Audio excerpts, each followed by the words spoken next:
It might just be that you feel heavy and stuck because you're carrying luggage that didn't belong to you. You're being a bag lady. What's up, guys? Welcome to my channel, XOXO Sheba here. If you're new to the channel, hello and welcome. And if you're an OG subscriber, what's good? Welcome back. So as you guys know, I geared my channel away from just being beauty content to beauty, lifestyle, health, and wellness. And today's video, I want to talk about how to get unstuck when you're feeling stuck. If you're not familiar, the feeling of being stuck is kind of like when you try everything, you do everything, and it just seems like it's not working out for you. You just can't get the right formula for yourself. And this video is honestly coming from someone who is getting unstuck. You really start to feel like you're in quicksand, where the more you move, the more stuck you get. And even though life can swing that way, it doesn't have to stay that way. So here's what I am doing right now to learn to get unstuck mentally, because you're really never stuck. And the first thing is really to recognize that it is just a feeling. It doesn't actually exist unless you let it exist. And that's why it's important to start with your mindset. If you are feeling stuck, you probably have a negative inner voice that's talking to you and making you feel worse. So the first thing we gotta do is change that up. We got to reprogram that inner voice to start telling you nice things, because you programmed it to tell you negative things. It takes conscious work to rework your subconscious. Your subconscious really just does what it's told. So you really have to pay attention to what you're telling it. If you're always saying to yourself, I'm not capable, I can't do it, I'm not good enough, you're gonna put that in there, and that's what you're always gonna hear all the time, every time you try. But instead of trying to just go cold turkey trying to do something new, I highly suggest you start by resetting your subconscious. And it's actually pretty simple to do that. For me, I like to play a lot of subliminals. I will link down below in the description who I listen to a lot of times. I love High Frequency Guru, but I listen to a lot of subliminals when I'm asleep, or sometimes when I'm in the gym, or even just, while I'm doing things around the house. And I do that because it's a very easy way to just hear positive things going into my subconscious, and I didn't really have to do anything for that to happen besides press play. And if you repeat those things long enough, because your subconscious takes in what it repetitively hears, you're going to then reprogram your subconscious. And once you do that, you're gonna find yourself start thinking more thoughts of how you can do something, coming up with ways to get unstuck, because you now feel and believe you can get unstuck. Really want to heal your negative inner voice and drown it out with a new positive inner voice, which also means watching your environment. What kind of people are you hanging around and listening to?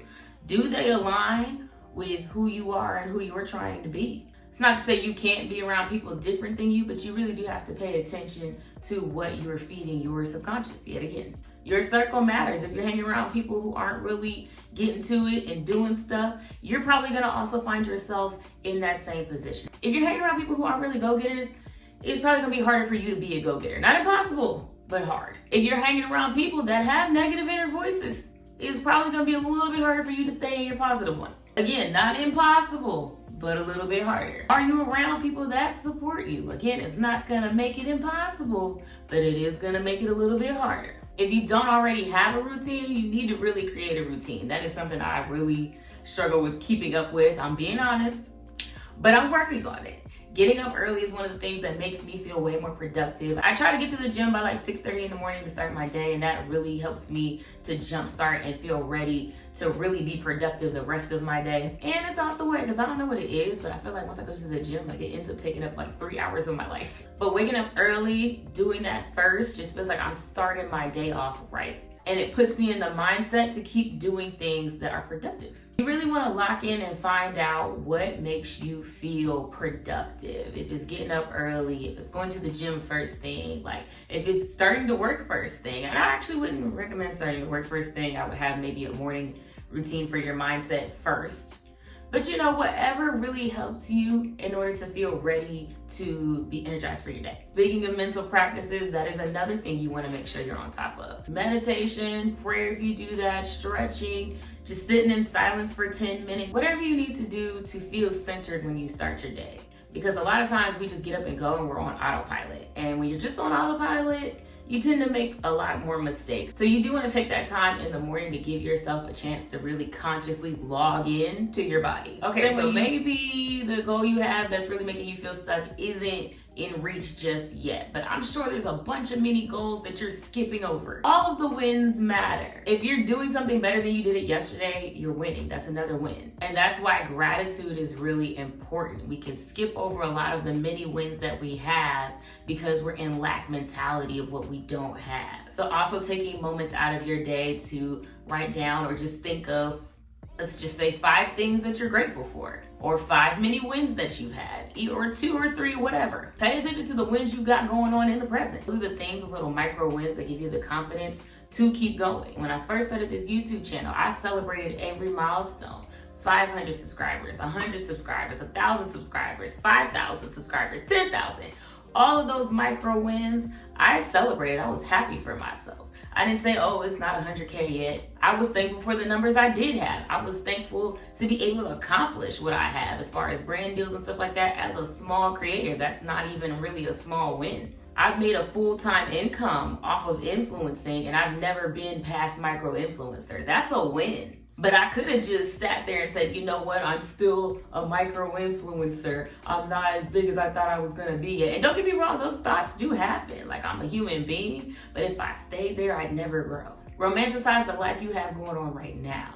So if that means redecorating the space you live in, maybe you're trying to buy a house, maybe you can't afford it yet. Redecorate the space you currently live in. I know for me, a few years back, I wanted a new dresser, couldn't afford a new dresser. So I just refurbished the one I had. I spray painted it white, I added new crystal knobs, and I put contact paper on the top to make it look like it was marble. You may not be exactly where you want to be yet, but you can make it feel like it. I love a hotel setup. Being in hotels just makes me feel great. So you know what I did? I bought a comforter set that reminded me of hotel setups, and I bought the pillows that they put in hotels. So that way I could feel that luxurious feeling all the time instead of just every now and then. Doing micro things like that where you can will start to make you feel like the life you want is more in reach. Staycations are also a great inexpensive way to help you feel like you're farther than you are. And it doesn't have to be that you bought a fancy hotel or spent a lot of money. Me and my friends just did a staycation and we stayed at her house. One of our friends was visiting out of town, so we just made a whole fun weekend out of it. We romanticized our lives right in our own city. Maybe you can't rent a yacht, but if you live in a city where there's lakes, you can probably rent a pontoon. I know that's what we did. If you don't have a home to throw a cookout, you can definitely throw a picnic in the park. That's another thing my friends and I do. We had a picnic in the backyard. We had pulled out a rug, we laid it out, had the pillows out there, had our little first watch breakfast, and romanticized our regular morning. We weren't on vacation, but we absolutely made it feel like we were. And things like that might seem like it's not as important, but it's very important for your mental health. To remind yourself, what's the goal here? The goal is to feel good. The goal is to be happy. So put yourself in those environments when you can, that's gonna make you happy. Because really, you're already there. There's nothing you really need to do in order to be happy. You need to be. And that's what's making you feel stuck, is that you feel like there's something you need to do when really you need to work on being. You also want to make sure that you are tuning out projections. Don't carry baggage that don't belong to you, because that's just going to keep clouding your journey even more. I'm very big on if it don't apply, let it fly. Listen with a filtered ear. Use your discernment to know when you need to follow the advice somebody gave you and when you don't. Or when you need to listen to what someone's telling you and when you don't. If you're attuned to yourself, which happens when you do your practices, it'll be very easy to know if, this is something I want to take in, this is something I want to leave. Making sure you're very attuned to yourself matters a lot, because that self-assurance is so important. That connection to self is like the most important, to be quite honest. Having that connection to self is really the most important, because that's what's going to keep you still. That's what's going to have you blocking things you don't need that are set to get in your path. Because that connection from you to inner you, that line is strong. Because a lot of times when we're feeling stuck, it might just be that you feel heavy and stuck because you're carrying luggage that didn't belong to you. You're being a bag lady. So it is important to make sure you go back and assess, are the projections you're carrying that are making you feeling stuck, do they belong to you? And if not, put them down and you're gonna feel so much lighter. Now, I'm not a doctor, so I'm not telling anyone to do this, but I am sharing my experience. Getting on antidepressants definitely helped me to feel unstuck. I actually just recently stopped for a while and then had to get back on them.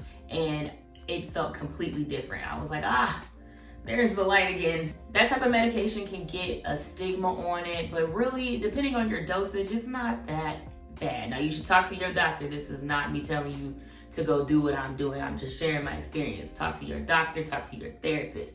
Let them recommend that for you. But I will say, for me, in my therapist recommending that I get on antidepressants, it definitely helps. I can see it in the way that my processing is when people talk to me. I don't really take on what they're saying if it doesn't belong to me anymore. I really don't care that much, the way that I can kind of get more affected when I'm not on it. And just to clarify, I'm on them for anxiety. Antidepressants and anti-anxiety medication, I believe, are the same thing. At least mine is. But I am on mine to help me manage anxiety. Depending on your situation, and again, talk to your doctor, talk to your therapist, but depending on your situation, it's not even something that you have to take forever or it's gonna completely alter you. I have a very, very low dose, so it doesn't alter my personality much at all. It just makes me a whole lot calmer. But for those who don't need to take it to that extent, I also recommend supplements. Ashwagandha, 5-HTP, things like that help keep your cortisol low and your stress low. You also want to be very intentional with your plan to get unstuck. What are the steps that you need to take to get to where it is that you want to be, and start setting those goalposts for you to get there. That's another thing that hindered me, was I kept everything in my head. I'm a creative, so it's very hard for me to get and stay organized. So a lot of times I can keep things, just bottled up in my head, and that's not a great place to keep things. You want to make sure that your goals are written down or typed down and organized step by step, so you can have a clear roadmap to where you're trying to go. Now, you don't have to hold that to your self-esteem of, oh, if I don't hit this by this point, then I failed. But you do want to make sure that you're holding yourself accountable to something. That was actually very hard for me too. I had to talk this out in therapy, because I'm like, ooh, if I don't hit this goal by the date I got, going on in here, then I'm gonna feel bad. I don't want to feel bad. So if I don't say it out loud, then I won't feel bad. But if I don't say it out loud, I won't keep myself accountable either. And what does that really do for me? A bunch of stress isn't good, but a little bit of stress don't hurt. Especially if you're an entrepreneur like myself. When the person you gotta be accountable is you, it's easy to let you slide, because it's like, forgive me. Go ahead, sleep in, girl, you deserve it. Soft life. When you remove it from being accountable to you and being accountable to the goals you set, it does feel a little more intense. Like, I can't lie, it's working.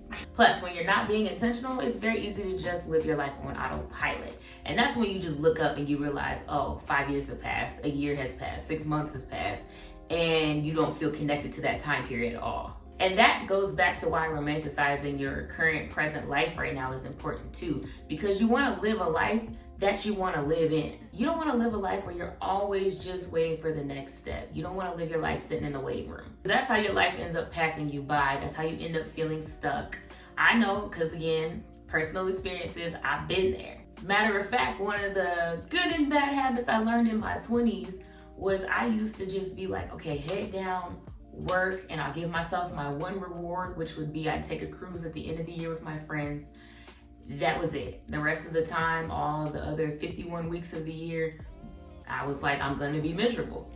And that was not that helpful, because I really was only happy during that 1 week of the year. The rest of the time, I really just spent working, whether it was on my channel or at my job or anything else. I was doing side gigs, whatever. I head down and worked, and I kind of regret it. I'm not gonna lie. I don't really have regrets, because you live and you learn. But I definitely think that it would have been more helpful to me to be a little bit more present, because I purposely went on autopilot, because I was like, let me just suffer now and then I'll win later. And it's just, it don't work well that way. I definitely feel like I accomplish more when I'm happier. So I don't feel like me purposefully making myself suffer like that for that long of a period of time was really a good idea. I could have took out a little more time to hang with friends or to do other things. That doesn't mean I didn't do it at all or do anything fun, but I definitely was not focused on fun at all. I would say the first half of my 20s. Second half, I got a little lenient. I would honestly say the second half was better. I feel like you take more productive actions when you're happier, or you feel that feeling of being happy and it makes you want to sustain that. I know, again, back to my first cruise, I was 20. I waitressed at that time, and I saved up, I put money to the side all year, and in December we went on that first cruise. When I felt that feeling of being on that ship, for me, it was like, yeah, that's motivating. I want to be able to redo do this again next year, but I don't want to be in the same position where I had to work that hard in order to get here. It was so motivating for me. Like, I just might be that bougie, like luxury just motivates me. It is what it is, but it did the trick. And that next year is when I started working at a dental office front desk. And I wasn't rich, but I definitely had more consistent income coming in than I had as the waitress. And that was all motivation based off me experiencing being in an environment where I was super happy. And that goes back into, we do a lot, but really we need to figure out how to be and let that inspire you to take the actions you need to take. So anyways, those are my tips for getting unstuck. If I have any more, I'll make another video about it. But until then, thank you guys so much for watching. Don't forget to like, comment, and subscribe. And I will see you guys in my next video. Bye. If you don't put up